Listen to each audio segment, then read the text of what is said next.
There's some of the king crab. And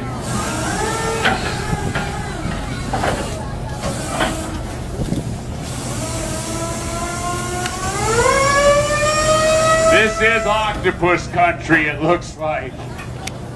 Oh boy. Yeah. All right, folks, this right here is the workhorse of the Bering Sea. You are going to find more boats fishing this size and style of pot than any other pot out there. They make them smaller, they make them larger. 7 bys, 8 bys, even 10 bys. This is a 6.5 by. The reason being, it is 6.5 feet by 6.5 feet. And it weighs 750 pounds. Now, the first thing we're going to do when we land this on the boat is over here where I'm pointing. These hydraulic dogs, they come up, they center that pot on the launcher and they lock it down. Then we're going to raise it up. In comes the sorting table. The men move in, they undo the door straps, they grab that door, throw it up on the top. This is all happening very rapidly. Coming up.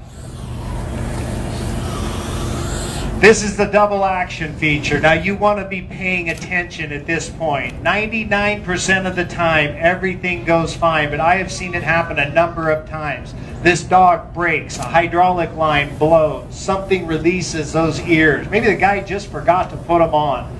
750 pounds, it tumbles out, it lands in the middle of the sorting table, it bounces once and it ends up on the other side of the boat, and it destroys everything it comes in contact with.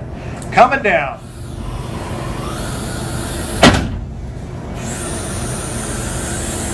now this is not hands-on. Okay. Go ahead. You're gonna go.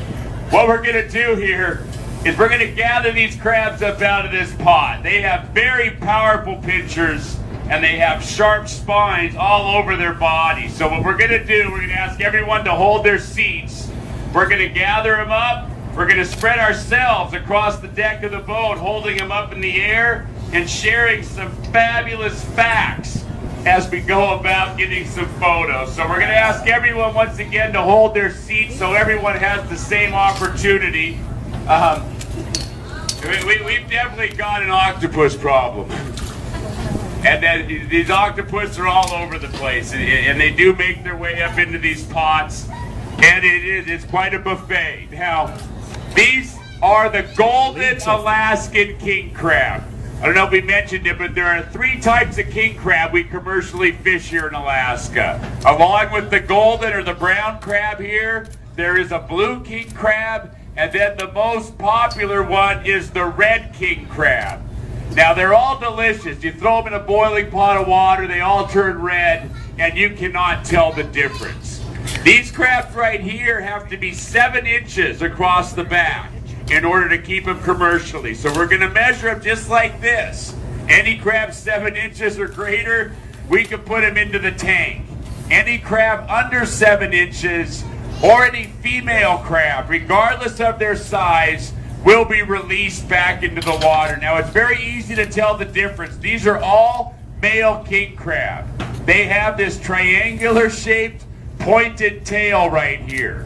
The female king crab, she's going to have almost like a fan-shaped tail. It's going to be like a half a seashell, and it is going to encompass her whole underside. Now, the reason she has that large abdominal flap is because that's where she will carry her eggs. And a large adult female king crab can carry upwards of 100,000 eggs. She'll carry it for almost 8 months' time, and she will do that almost every year of her life. Now, the mortality rate for these young crabs is very high. Less than 1% of those young crab will actually survive to even be an adult crab. So you can see why the females are vital to the sustainability of our crab fisheries. Now, the average weight, this guy here probably weighs about 6.5 pounds.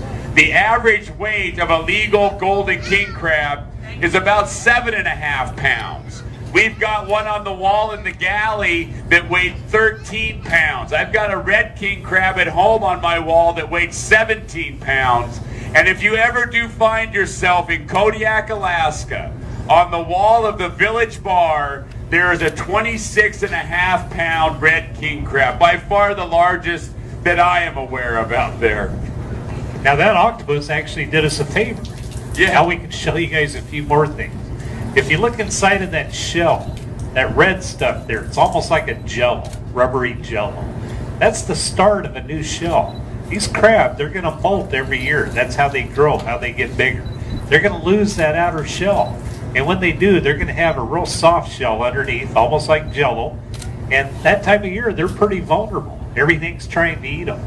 A big halibut, they'll suck up a king crab in a soft shell state like a Twinkie. Now, to protect each other, what these guys are going to do that time of year when they're in this soft shell state, they're going to come together and they're going to form a big mass. Safety in numbers. Where your cruise ship docked at today, they were working on one of the docks, getting ready for the ships about 10 years ago, and the workers, they looked over the side down into the water, and they thought they saw a rock. They called up the harbor master and said, "How are you going to get a ship in here? You got a big rock right there." He said, "Well, there should be. We'll get a diver." And what the diver found that day was a mass of these golden king crab bigger than this boat. That was the time of year they'd come together to protect each other.